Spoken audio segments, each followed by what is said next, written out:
Good evening, ladies, gentlemen, and everyone in between and around. Welcome to an Alarum and Friends Dungeons and Dragons campaign.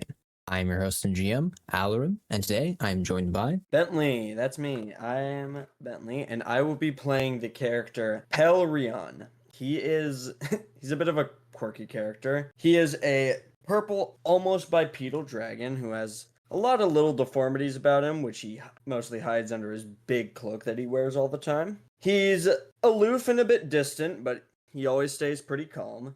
And he's here to right some wrongs, or more accurately, exact some revenge. And that's my character. All right, so looking into a little bit of your backstory, I've seen that you kind of exist in a bit of can be referred to as a lair, and you kind of are roaming around hunting for food.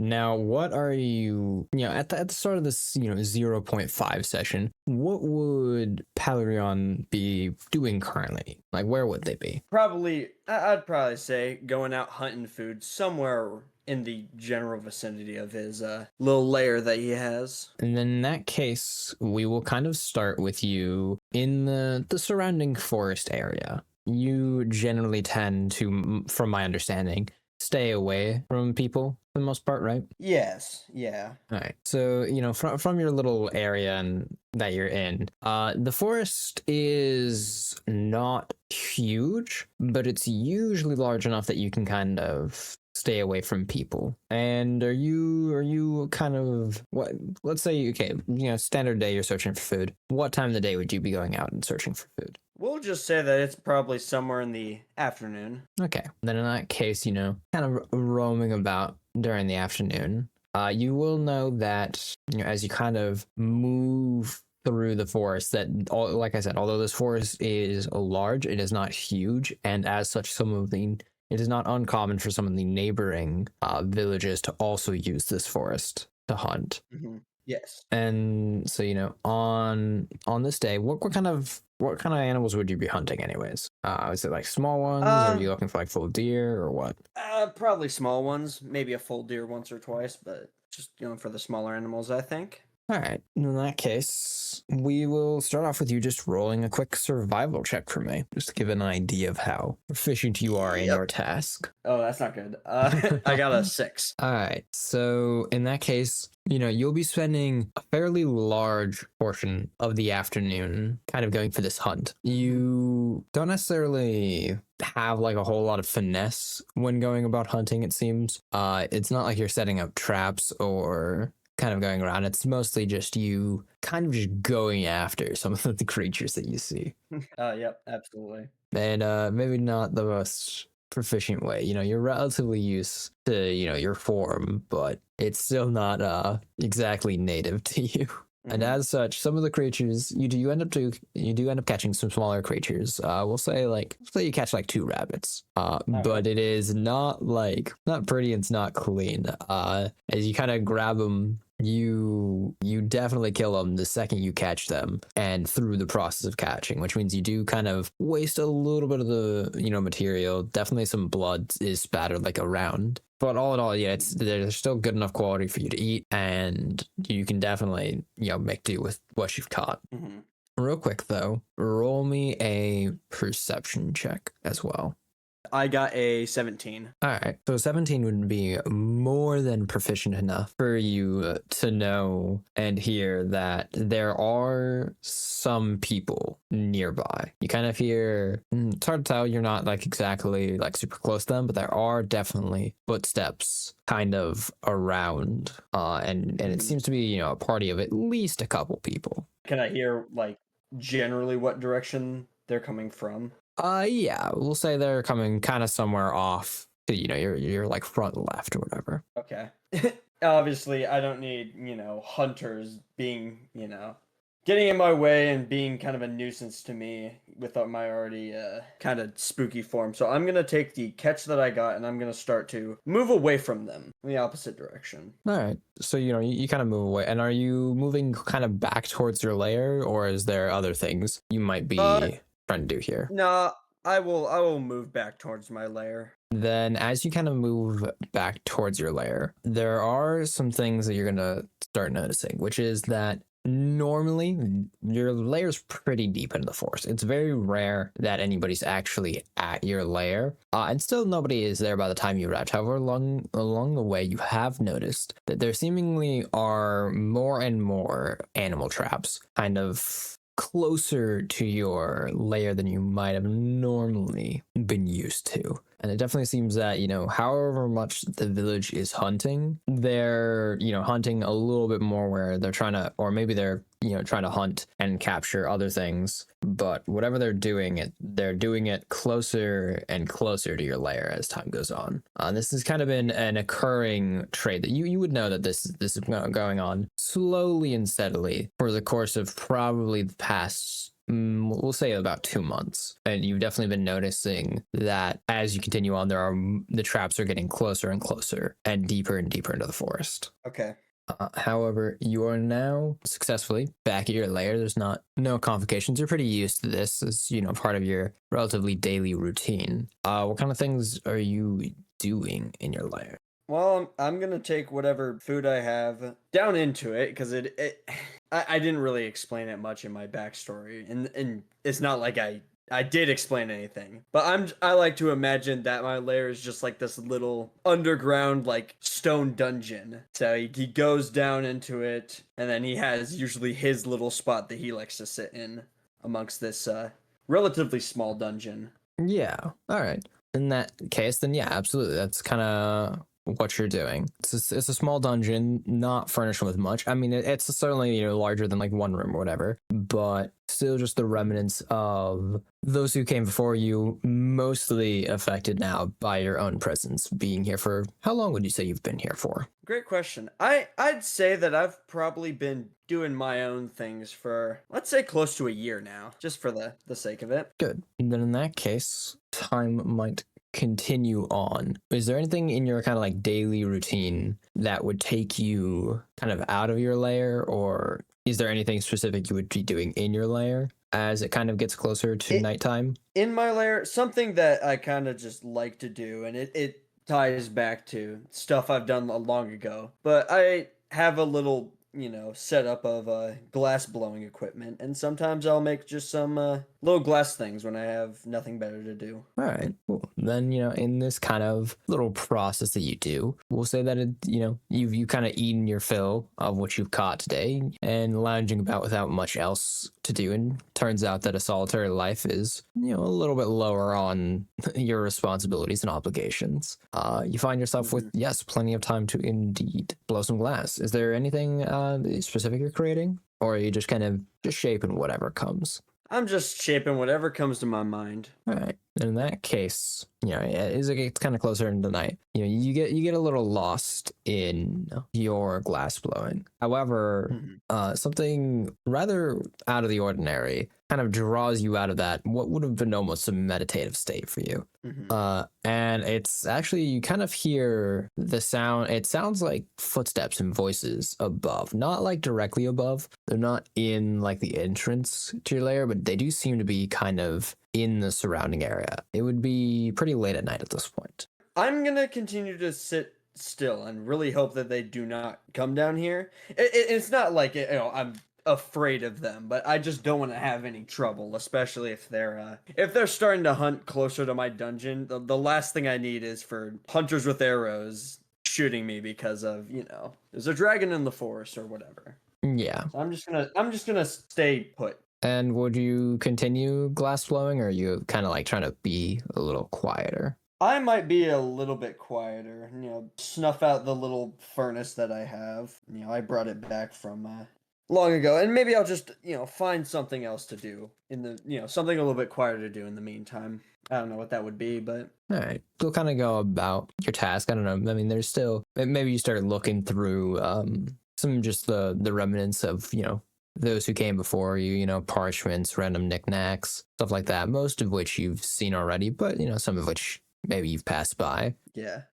And, the voices, they're not approaching or whatever, but they are still like kind of, you can hear that there's maybe 2 or 3 of them. It's a little hard to tell. They're kind of muffled from, down here all the way in the dungeon. But you can definitely tell that they are around. Are you just gonna continue kind of doing what you do Yeah. down there? All right, Yeah, good. once again, I don't want to cause any trouble. Certainly, time kind of passes on it, and you'll gradually hear kind of the voices shy away, seemingly not interfering with any of what you've been doing. But Hmm. you definitely now know that however much they're hunting, it has taken them well into you are basically as deep into the forest as you can go, and they have gone all the way here. So basically anywhere in this forest that you would be hunting is somewhere where you are now at risk of running into other hunters. All right, well, I mean, yeah, I guess so. That I don't know if well, maybe I don't know. I don't know if there's a lot that I can just if I needed to, take my stuff and go elsewhere. But maybe I will tidy stuff up just in case I need to make a quick escape or whatever I need. Right? Yeah. So let's say you're tidying thing up. And I see one thing about you that's in your backstory a little bit is that you actually have the ability to kind of draw essence from magical objects, correct? Yes, to some degree. All right. And then in that case, as you're kind of tidying up and, you of whatever, kind of magical objects remained in this dungeon, there are also papers, and you've read through some of them, but one that you haven't quite seen as you're kind of packing things up and trying to, tidy and bring whatever you need. One such that you haven't seen is a paper that you can kind of feel some magic emanating off of it itself. Yeah, I might take a look at that paper. Just yeah, I want to get a closer look. And Yeah. as you kind of take this closer look, you'll notice that it's actually a scroll, more accurately, I suppose. But many of the scrolls in here you've known to either be depicting some form of magical object or entity, and this seems to be more across the entity sort. Okay. It describes a great and terrible beast that it titles the Sayatois. Do I need to write that down or? If you want to. Okay, I will. If it comes up later, I will write it down. All right. It's described kind of as a force of raw destructive power, but roll me a quick perception check. That is a 9. A 9? 9 will still be Yeah. enough. It's not exactly hidden or anything. It's just kind of fine print. But you do see some kind of, this page seems to have been written one way, but it does seem that there are some notes down at the bottom written by, later on after it had been, actually made. And it seems that the occupants of this dungeon prior to you making this your lair would have kind of started planning the idea of trying to siphon energy and power from this creature. It seems to kind of have a large amount of magic within itself, and being, we'll say, kind of on the more greedy and power hungry end of things. The previous occupants of this dungeon were definitely using it, or definitely coming along the idea of trying to use that beast to siphon power from it. That's very interesting. Okay, can I do a check to see if there's any additional details about it? Like maybe not on this particular page. Maybe there are others within my lair that I've missed, but I want to see if I can try to make some connections to this, amongst some of the other things I've seen. And just so I know exactly what you're looking for, what kind of other connections are you looking for? They're talking about a big, great, terrible beast that my or the previous occupants are wishing to awaken. And, that's quite interesting to me. I'm wanting to look over the page to see either more about this beast, if there's, a particular, ritual that they need to do, some sort of location or object, just kind of anything detailing more about this creature. All right. Then in that case, roll me an investigation check, just real quick. Man, I'm getting terrible rolls. I got a 6. All right. Well, you won't find any additional parchments. However, there is still a little bit more information on this scroll. Okay. And So it describes a little bit of the physical appearance of the creature, which is that it seems to be, a quadruped, and it's kind of almost abyssal in appearance. It's of a very deep dark black with swirling bits of energy around it that almost mimic the look of it having tentacles on its back. It is of a incredibly large size. Even you, as you stand, like fully straight up, would still basically match like one of its like toenails almost in height. So it's a big creature. So it is a big creature. Okay. And however, it's not native of this land from what it seems.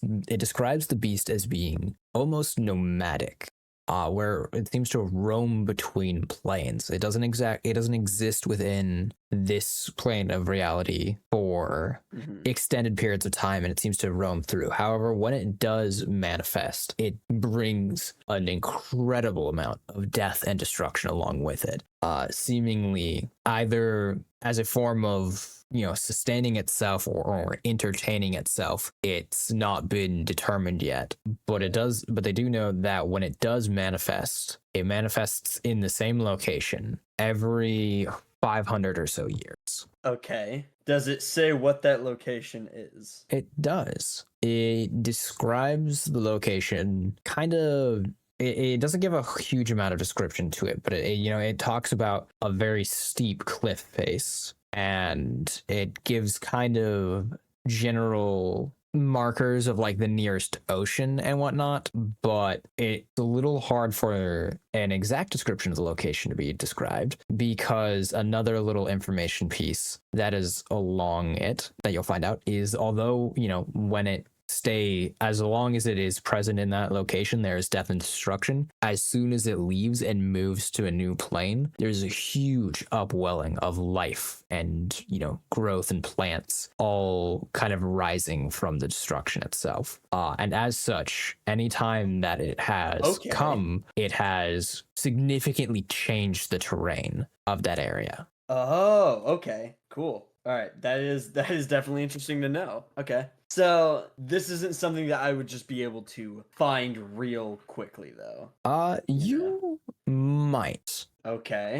You might have to give me another investigation check. On this single page of paper, you are limited to what you can find. But that is a much better investigation. That is a 17. Okay, 17 will do you much better off. It definitely took you a little bit later into the night than maybe you would have even normally been awake for, but you are eventually able to find another piece of paper. And that paper it was hard to tell because though this original paper kind of had a small amount of magic emanating from it, the other paper does not. This paper seems to be more actual notes from the previous residents of the dungeon. And it is completely detached from any form of the original writing. There's no, like, whoever wrote the original papers and imbued it with magic, none of that is on this sheet. This is simply and purely a notes sheet. But it includes a small kind of drawing of an area and a kind of a map. It seems to be that they were able to kind of track down where its location might be. In addition to that, it also describes a little bit more of their plans for siphoning the power from it. And they're pretty loose in their descriptions, as it doesn't seem that they were ever actually able to be there for its manifesting. But they do track that it, from whenever this paper was written, and it's a little hard for you to tell, it's at least more than a year ago. But it does seem like, they were preparing for its manifestation. Okay. So there is a little bit of a time clock then. Indeed. And in addition to them preparing for it, it also talks a little about, once again, the process that they planned for siphoning its power. And there were some theories that they basically wanted to test. And that was if they could siphon power from it when it was there, or if they had to, as an alternative, wait to try to siphon power from the immense amount of energy that kind of brings up this well of life around where it was. And then they basically had three big theories labeled out on this page. One was that they could use the energy from the creature as some form of a destructive force. Two, that they could use the life or the energy from the life that's kind of drawn about to keep themselves alive for longer. Or three, that they may have been able to use it to kind of almost as a bit of a scheme and a scam of bringing some of the essence somewhere to cause death and then being paid to clear it out by simply removing the nature of its essence to create life there once again. Yeah. These were their three big theories that they wanted to test. The three things I wrote down was destruction, immortality, and scam. So I think I got the general notes for that. Yeah, I'd say so. All right, cool. So now I do know a little bit about the previous occupants. You do. And well, that is kind of concerning that is happening. So I might need to go out on an adventure to to stop that. All right. Then in that case, so you kind of find yourself, you were able to, you'd already started packing up some of your stuff, so it doesn't take you very long to, continue along through it. And and get your way to the point where you are kind of getting ready to leave by the morning. And quick question before you head off. How often do you use kind of some of the magical remnants of some of these items as sustenance? Or have you mostly kind of drained out what remains in this lair? Mostly drained out. The idea of my magical eating power is that I can use it to essentially revitalize and heal myself, I guess more so. Yeah. Which I haven't needed to use a lot, but it's not like they, a ton of stuff was left for me either, so.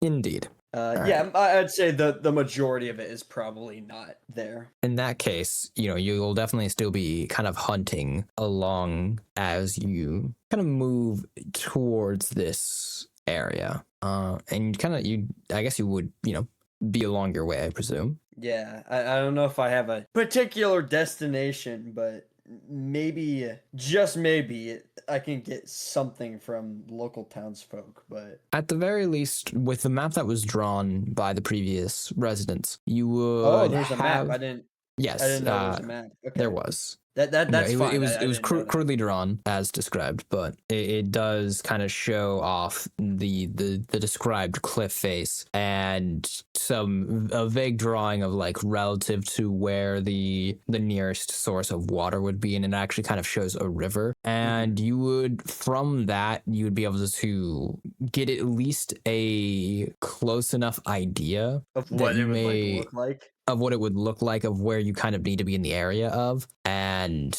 it would be largely just trying to find this river and then following it until you get to a place. Okay, so cool. Does the map have like a little compass on it, or is it just the picture of it? It's just the picture. It's just the picture. Okay, so I don't really have a direction either. Which not like maybe that won't make a difference, but that is nice to know. Yeah. Huh. Okay. Like I said, this was not a map that they drew with the intention of using it for travel. This was a map that they drew more for the purpose of kind of trying to figure out and define exactly where it would be before they grab an actual map and mark it and then start making their travel. Okay. So, yeah, I guess I will just head off somewhere. Is there maybe, I would probably know the general area around the forest here, but is there any part of the forest where it's not like civilization and I can just go out of the forest and into some other, I guess, biome, maybe plains or something? Yeah, without a doubt. You can definitely, although there are villages kind of, around the forest and connecting within the forest, and whatnot, there are definitely ways where you could just leave the forest either, via some trail or path, or otherwise just kind of staying somewhat near the path, but still like off of it, so you're not walking along it. And you could pretty easily find your way out of the forest without actually having to walk through civilization. Okay, cool. I will try and do that. And you'll manage that, fairly well. Though you will once again notice that not only are there, more traps deeper in the forest than there used to be, which is to say that there used to be next to none, Yeah. but the amount of traps that they have at the edges of the forest and away from the center of the forest have also increased by a significant amount. There are, whereas usually, it'd be maybe about, at least 2 minutes of walking in between each time you see a trap. You'll be seeing traps probably every like 20 to 30 seconds of walking through here. Much more. Much more frequently. And so you eventually find your way out of the forest. You're able to stay off the main path fairly well, kind of following just some, a road out of the forest. However, once you find your way out of the forest, you do kind of reach what is, just an open, like, little prairie, where the path kind of continues along, but you're definitely now out of the realm of, being able to hide between trees and whatnot. Well, I mean, yeah, everyone has to make sacrifices sometimes. I am going. It is an open area. Am I able to see if there's any other prominent features out in the out in the distance, or is it kind of just in this direction? This would mostly just be prairie land. Are you looking for anything in particular? I mean, I don't know if there's like a mountain that I can see on the horizon line, or whatever else, but maybe I'm too low to the ground to see that. That is also entirely possible. I say, in this particular area, you would be the nearest mountain to you, and the one that would be most visible would be if you walked forward for a little while and then turned back around, and beyond the forest in the other direction would be a mountain. However, you also know in that direction there would also be a significantly higher population. Is there? Okay, well, maybe I will avoid that then, just for the sake of it. Let me just follow the road in this prairie. Let me see. I just want to see where this goes. Yeah, and the road will continue along for a little while, for actually a decent while. You're probably walking for, somewhere around a day or so, before you kind of start seeing any other signs. You've kind of walked. This is definitely like a traveled road, but not like the most well traveled. You can see that there are indents from like wagons and whatnot, and their wheels. Certainly, the path is well trodden, but you haven't had actually seen anybody along the path up until about this point, where you have kind of reached. It's not necessarily like a village or whatever, more as an encampment where people passing through this area of what is otherwise a very long and kind of empty area of a path. This is kind of a point where some people may take a rest. It doesn't seem like any structure here actually belongs to anybody, and you can even tell that there are a couple people residing here, but this would be just kind of an area that was set up by somebody prior for literally any weary traveler to kind of just go through. Yeah. And I'm assuming the road goes through this encampment? Yeah, though the prairie is large enough that you could walk around it if that's what you desire, albeit maybe a 30-minute detour, but that should be fine. I'm once again, I'm not looking for trouble. I'm just doing my own thing. Yeah. So maybe I don't mind taking a little detour if I need be. Well, in that case, yeah, you would definitely be able to, walk around it. And as you kind of, walk around this little encampment and continue on, it seems that this encampment was kind of a preparation for the start of the, days-long journey that you've kind of traveled through the empty plains, as you kind of start, approaching back more towards where there's a little bit more wildlife and forest kind of cropping up. And in addition to that, there's also kind of the start of a river for you to follow. Oh, okay. So now I gotta make a choice here. I don't know if I have a compass on me. Actually, did I even put equipment? I might have. Oh no, I don't have my equipment written down. But do I have a general idea on which direction is north and south? Roll me another survival check. That is a nat 1. You were taught at one point that you were supposed to know, the kind of direction of the sun and be able to tell, where you are in relation to it. But it's been a long time since you learned that information. All right. Well, so just for my own, peace of mind, is the road that I'm on going perpendicular to the river? Like is there a bridge where the river is going, left to right, and then the road is going like over that and then continuing off? I would say that it's not perpendicular, and in fact it's actually a little weird, but Okay. so it follows on the right side, it follows parallel, or the right side of the road, it follows parallel to the road. However, there Mhm. is a small kind of bridge here that kind of goes over it, and it kind of arcs through at an angle and then immediately curves back on itself and arcs not parallel to the road, but you'd still be walking in the same direction as the road, but at like a 30-degree angle to the left side. So it almost creates a Okay. V shape. Okay. So it kind of just goes around this one point, whatever that may be. Yeah, I see. It kind of Huh. just banks here a little bit and then changes direction. Interesting. Is there a can I look into because I'm assuming that is there any reason that is doing like this V shape, or is it just like because of how you know Well, well roll me an investigation check then. oh my dude, okay, I might need to get my my little dice mat. That is a 2. Be difficult for you to tell. I mean, the river, the area around the river is indented because it's not like it's flowing over as a puddle or whatever. But did the river cause that, or is the river filling something, or is it natural, artificial? Source, no source, whatever. You'd not be able to tell. Okay. Just so I understand, where we start by going parallel with the river. I'm going to draw this so I can visualize it with my own handwriting. It goes over the bridge.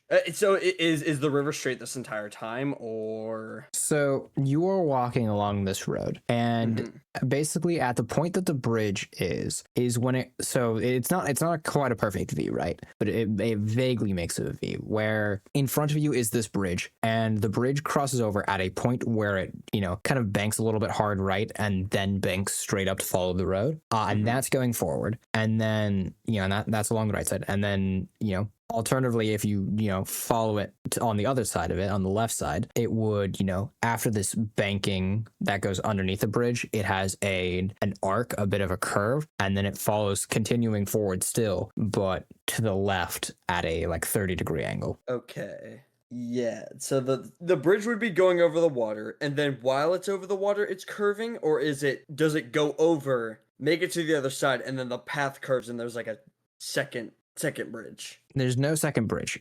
Just the river is curving. The path is going straight. You are on the path. The path moves straight. There's a bridge to go over what is a bank in the river, or like a turn, like a sharp turn. But outside of that, the path is straight. The path moves straight. The water on the right side of the moves straight. It is just the river that after this, sharp turn underneath the river, then has a gentler but still pretty solid curve to start going back. If where you're facing is, let's say, north, the river on both sides would still be moving north, save for the fact that the one on the left side is technically moving slightly north by northwest. Okay, I think I get it. Maybe is it possible to investigate around there, or is it just kind of just nothing that was interesting? I mean, you did your investigation. You did, in terms of finding out anything about kind of its banking and whatnot, you're not able to really determine. Okay. So at this point, it's basically just following along the path or following the river itself. I'm gonna follow the river if possible. Easily possible. And you will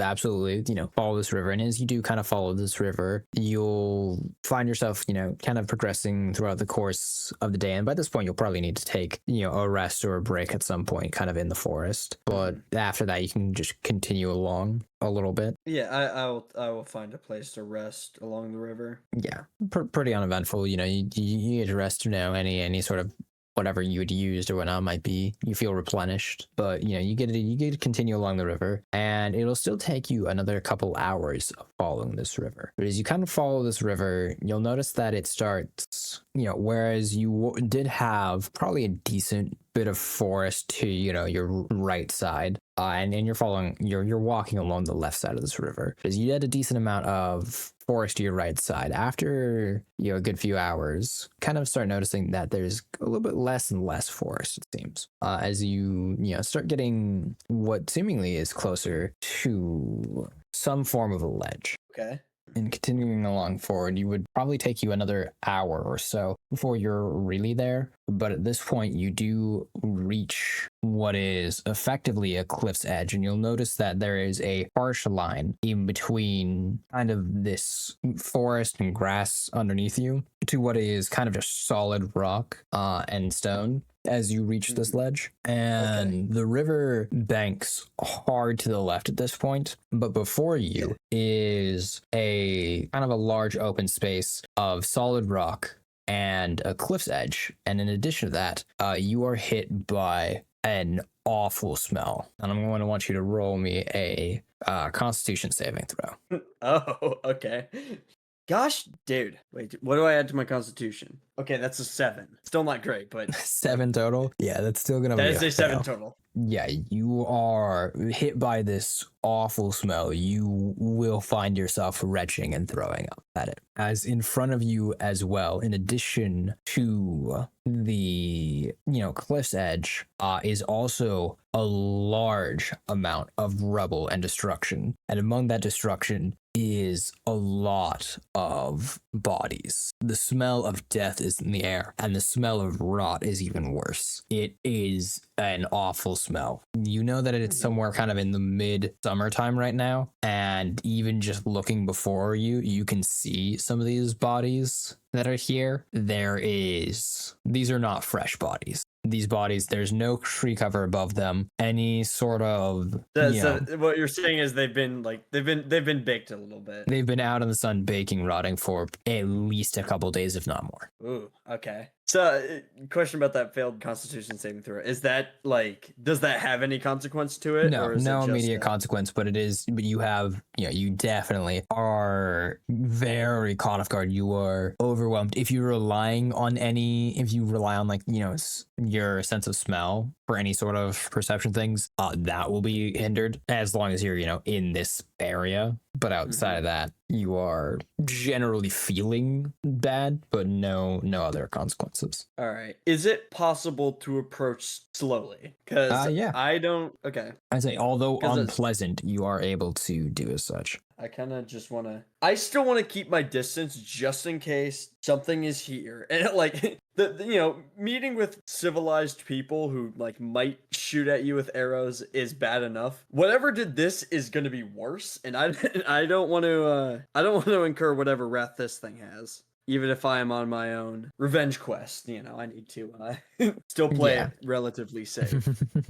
Then you would definitely still be able to approach. Question: does your character have dark vision? Yes. 60 All feet. Right. Good. Then in that case, as it's kind of approached this nighttime, you are still able to investigate. You don't have to light a torch or anything. You can see, and you'll be able to tell that this used to be some form of a village, but the highest piece of anything you can find, the highest piece of rubble, comes up about halfway up your shin. Oh, really? Yes. So it's holy. So it's been just for ref. Well, no, I guess that's not going to change anything if I'm being, staying on 2 feet or 4. that's still very small. All right, never mind. Without a doubt, it is incredibly small, and that the only reason it even comes up that high is because it's just a piece of rubble on top of a body or something like that. But it is completely destroyed. The ground around is flattened, and it's a little hard for you to tell as your dark vision is only in shades of gray, but it is a lot darker shades that you kind of see around you. There's not you're not seeing closer to the white end of the scale. You are basically everywhere that's in this town would be very on either the dark gray or honestly just pure black end of it, which can make it a little disorienting to walk through. I want you to roll me a perception check. Perception check? Yeah.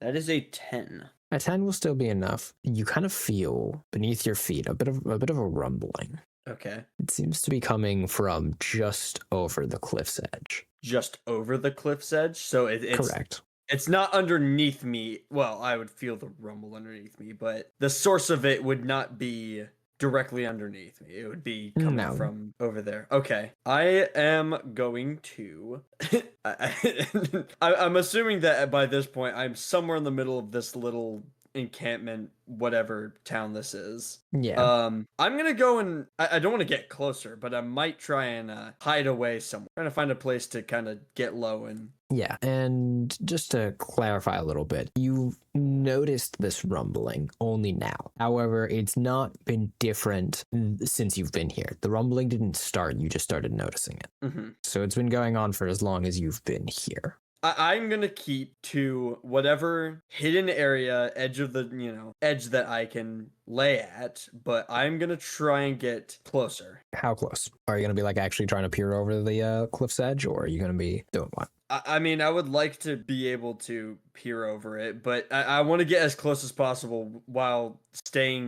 hugging, whatever tree line or whatever would be big enough for me to kind of sneak around.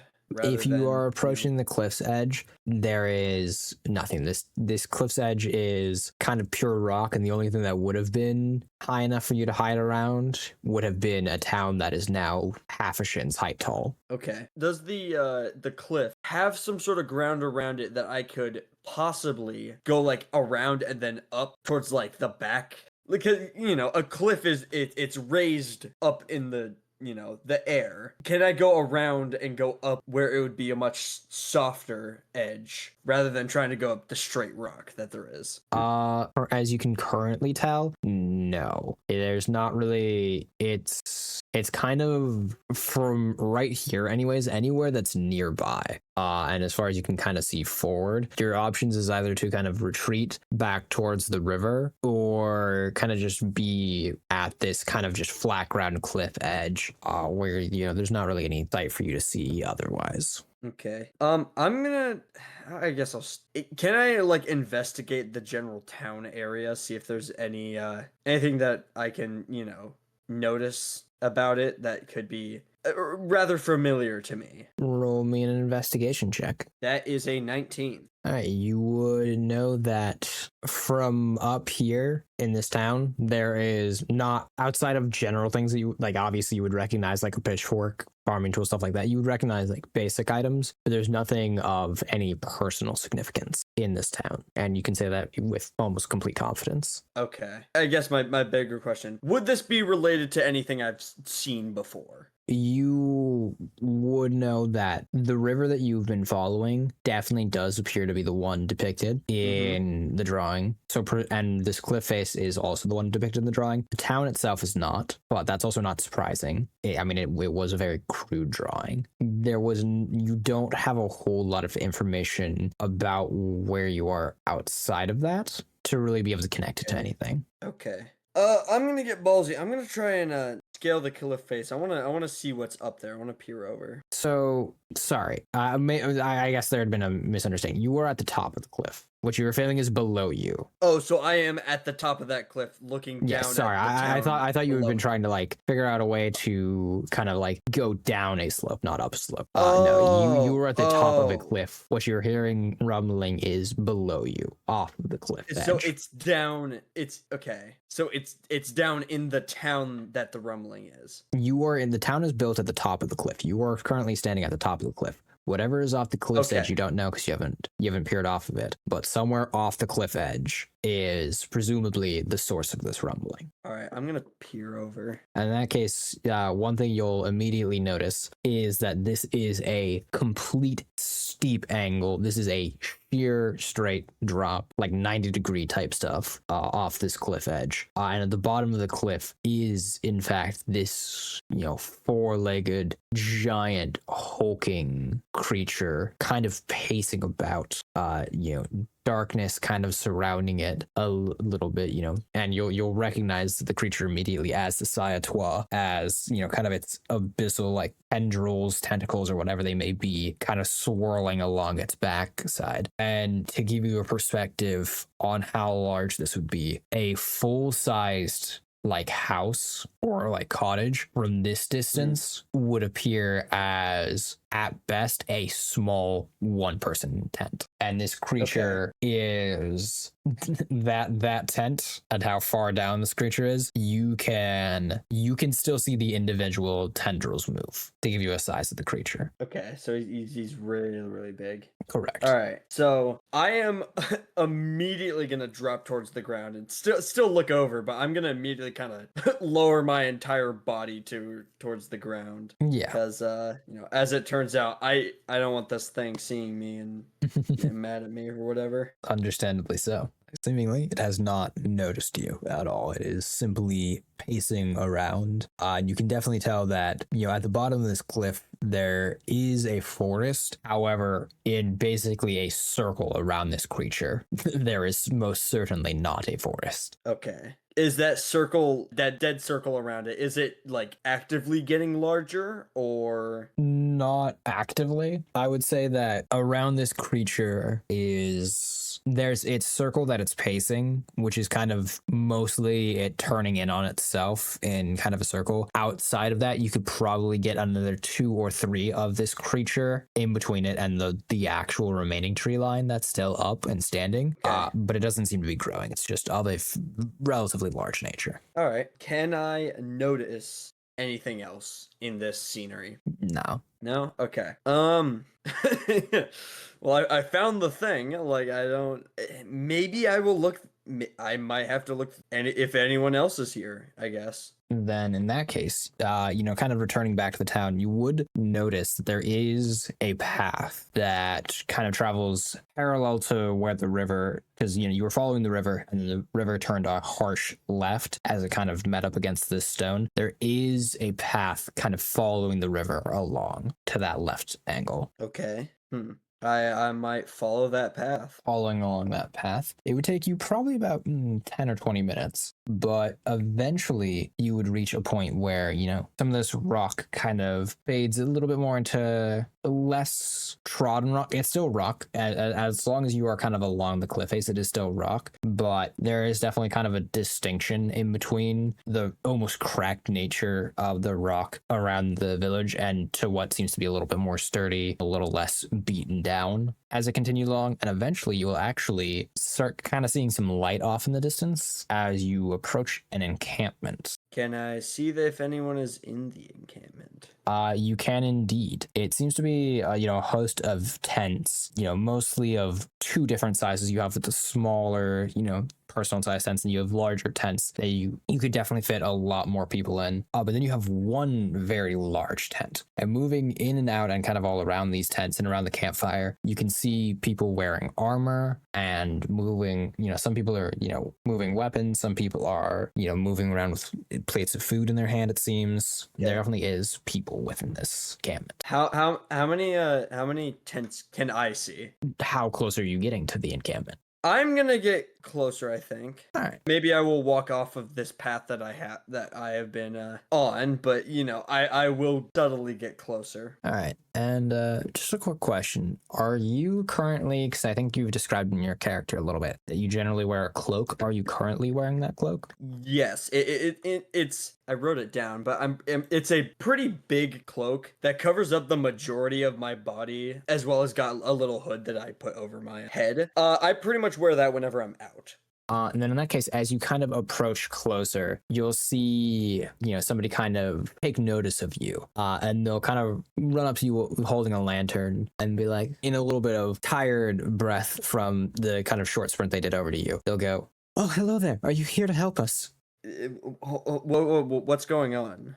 We put out a bunch of flyers to see if we could get help. Our town was ravaged by a monster. Are you not responding from one of the posters? No, I was just following the river and I saw the creature too, but I didn't I do not know what's going on here. Yeah, no, that beast ravaged our town. We've started setting up an encampment to try to fight back a little bit and try to, drive it off at the very least. That was our home, our land. We don't have any other place to go. Internal conflict. Ah, yes. I'm I am free to help, but I need to know that I can have at least some level of trust with you. We're all here in the same fight. If you're here to help us fight, then you have any trust that you need. I'm I'm gonna dismiss it. I am not gonna trust this guy straight away outright, but I will accept and I'm gonna start to walk into the encampment, presumably with him. And seeing that you're kind of walking, and he'll be start kind of guiding you towards the one much larger tent, and he'll be, yeah, if you're going to be joining us, you should meet the captain. He'll kind of get you settled and guide you. Yes, sure, yeah, yeah. As you kind of walk through this encampment, as you had commented on earlier, just trying to kind of get a count of the tents, you'll notice that there are probably about 8 or so of the small tents. And these seem to be housing like families, usually like some of them with children, some of them with just like regular townsfolk and whatnot. And then there seem to be 10 of the like full size tents. And on each of the tents actually is quite easy to count them, because on each of the tents is painted the numbers 1 through 10. And you can tell that, in most of these tents, the tents are either empty, or in most of them, they're actually just filled with people, wearing armor and are assumingly, ready to fight soldiers, of varying different natures. That definitely seems like people are kind of coming from all around and all over. Okay. Can I notice if I'm getting any looks? As it currently stands, no. I say most people are either bothered with making sure they've kind of gotten what they need, or some of the non-fighting type people, some of the people who look more like just regular people, maybe are a little bit more shell-shocked or concerned with themselves. One of the kids is looking at you a little weird, but Okay. that could also just be a kid looking at you.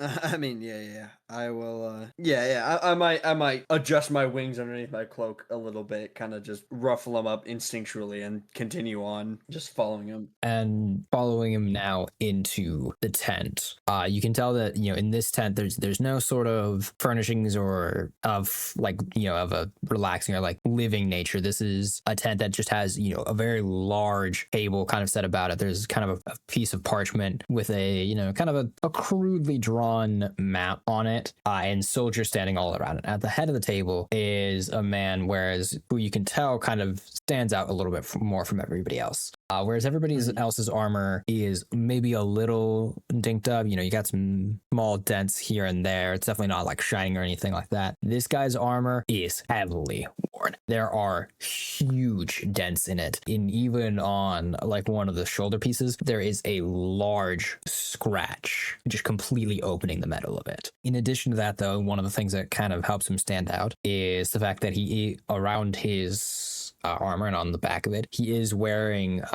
like a maroon cape. Okay. You'll immediately hear this person who's guiding you address him and go, "Captain, we have a new recruit." And he'll peek up and look at you. Yeah. I mean, I'm not gonna say anything initially. You'll see, his face is that of hard, worn down kind of energy, but he'll, kind of greet you and go, "Welcome in. I'm glad you're here to help us fight this fight. I know it's not your battle, but we've had rough times around here." And he'll kind of outstretch his hand towards you, and he'll go, "My name's Marcel, but you can just call me Captain." I will extend one of my front claws in the direction to give him a handshake and introduce myself as Paelryon. Yeah, and he'll shake your hand, a good firm handshake, and he'll kind of gesture towards the map in front of you. He goes, "We've got a tough fight ahead of us. Are you sure you're going to be ready to help us be in this fight? You ready to join this ramshackle army that I've tried to set up here?" I don't, man, I do not know, because it's not like I really have, it's not like I really have anything that is going to, quote unquote, prepare me, but I don't know if there's really much that will. Is it possible? And I don't know if these guys have like a I doubt they have a forge. It sounds like they do mostly just have people doing all types of stuff. I was wondering if I could get some like a light armor made for me, but then I just remembered that I don't have proficiency in armor because I am a lizard. So Well, that might be kind of hard to do. Yeah, fortunately, I will say yes. I will say yes. okay. I mean, I don't have much with me, but if it was possible that there was a forge for some armor or a weapon, maybe. We can equip you with a shield and maybe a sword, but most of what people have here is what they brought with them. We don't, any remnants of any sort of forge or smith shop was torn down with the village. We don't have a lot left. I mean, I will be as ready as I'll ever be. Glad to hear it. We'll not be shipping off too soon. You've seen the tents outside. We're currently hoping to fill up each of the tents to have 10 separate squadrons. Currently, you are our last recruit that we need for Squadron 6. And I'll have Hank here guide you there. I recommend getting rested, settled, getting to know your other squadron mates. The trust you have with them may just keep you alive in the fight. All right, thank you. Rest easy, soldier. And with that, Hank will kind of gesture towards the labs of the tent and guide you outwards. Mm-hmm. Yeah, I will follow out. Good. And as he kind of guides you, he guides you over to the tent that, just big old 6 painted on the side of it, fairly crudely. As you enter the tent, you'll see that it's not a very large tent, all things considered. There are a couple mattresses, basically, or not even mattresses, but just like bedrolls along the ground. It's not like well furnished. There isn't like full bed frames or anything. It is pretty bare bones. You'll kind of see sitting in the tent, moving around and waiting. In the corner, you'll see a wood elf with copper colored skin and short brown hair kind of sitting on one of the bedrolls. You'll find what seems to be just some form of a regular human with dark hair and streaks of orange throughout it. And you'll see another human sitting kind of in a corner opposite, kind of close to the door, and he'll kind of look at you, and you'll see him with white hair and blue eyes kind of look up at you. And this is the little crew you see in front of you. Is it just these 3 guys in here? It is just these All right. 3 guys. This is the squadron before you, and this is the end of the session. Thank you all for joining us, and we'll see you next week. Yep, bye-bye.